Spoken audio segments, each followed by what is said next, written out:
کالا جادو قسط نمبر 45۔ کوشل نے اس وقت جرأت سے کام لیا اور آہستہ سے بولی، ہمارے پاس ٹکٹ نہیں ہے، کیا تم دونوں ساتھ ہو؟ بابو صاحب نے مجھے اور کوشل کو دیکھتے ہوئے کہا، جی۔ مگر ٹکٹ کیوں نہیں لیا تم نے؟ کہاں سے سوار ہوئے ہو؟ کیا بتائیں کہاں سے سوار ہوئے ہیں؟ کیوں کوئی کہانی سنانا چاہتی ہو؟ بابو صاحب نے اکڑپن سے کہا، سنیے بابو صاحب، ٹکٹ نہیں ہے ہمارے پاس، آپ براہ کرم۔ ہاں، ٹکٹ بنانے میں مجھے کوئی اعتراض نہیں ہے۔ کہاں سے سوار ہوئے ہو خود بتا دو ایمانداری سے اور ٹکٹ بنوا لو، رقم ادا کرو، ہمارا یہی کام ہے۔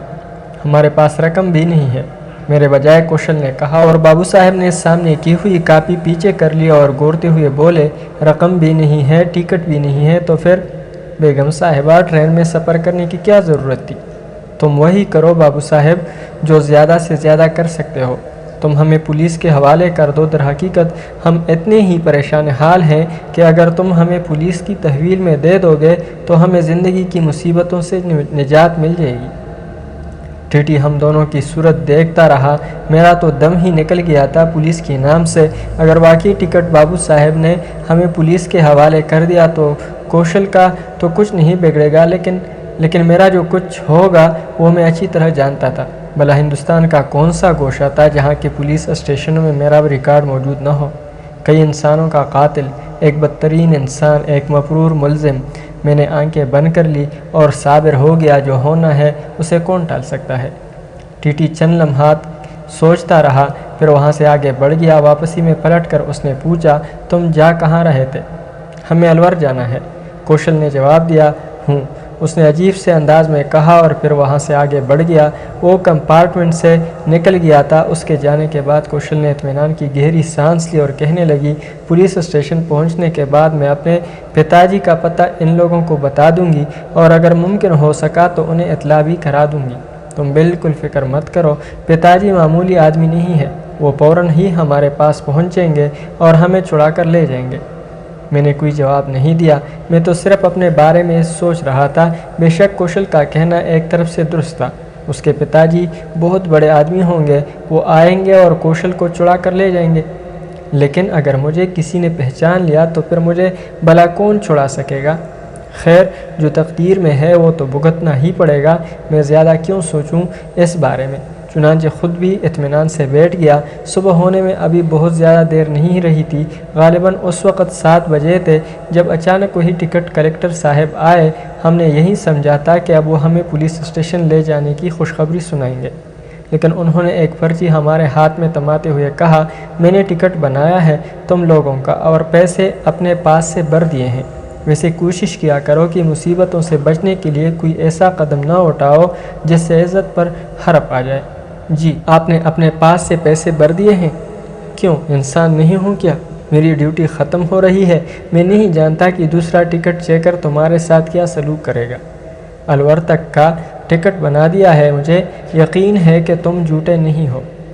بہرحال میں نے تمہارے حصے کے پیسے بھر دیے ہیں اور یہ کوئی احسان نہیں ہے، انسان کو انسان کے کام آنا ہی چاہیے۔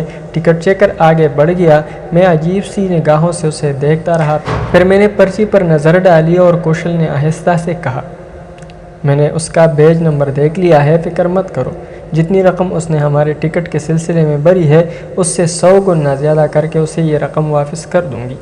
میں عجیب سی نظروں سے کوشل کو دیکھنے لگا، جو احسان اس ٹکٹ چیکر نے مجھ پر کیا تھا اس کا تصور کوشل کر بھی نہیں سکتی تھی۔ دن گزرنے لگا، سفر جاری رہا۔ 2 بار ٹکٹ چیکر نے ہمارے ٹکٹ چیک کیے، ہم بھوکے پیاسے تھے، بس 1-2 بار اسٹیشن پر میں نے اور کوشل نے اتر کر پانی پیا۔ کسی کی مدد بھی قبول نہیں کرنا چاہتے تھے، کم از کم اتنی ہمت تھی کہ بھوکے پیاسے رہ کر سفر کر سکیں۔ کوشل اب مجھے بتانے لگی تھی کہ الور کتنے فاصلے پر ہے اور ہمیں کتنا سفر طے کرنا ہے۔ اس کے چہرے کی رونقیں واپس لوٹ آئی تھی، اس نے کئی بار محبت بھری نگاہوں سے مجھے دیکھا تھا، میری احسان مند تھی اور اب اسے مجھ پر یقین ہو گیا تھا کہ میں نے اس کی بھرپور مدد کی ہے اور اسے نہ جانے کہاں کہاں رسوا ہونے سے بچا لیا ہے۔ رات کے 8 بجے تھے اس وقت جب ریل الور کے اسٹیشن میں داخل ہوئی۔ اچھا خاصا اسٹیشن تھا، جدید پیمانے پر آراستہ تھا، ہر طرح کی سہولتیں تھیں۔ ہم دونوں تھکے تھکے قدم اٹھاتے ہوئے نیچے اترے اور آہستہ آہستہ پلیٹ فارم کی جانب بڑھنے لگے۔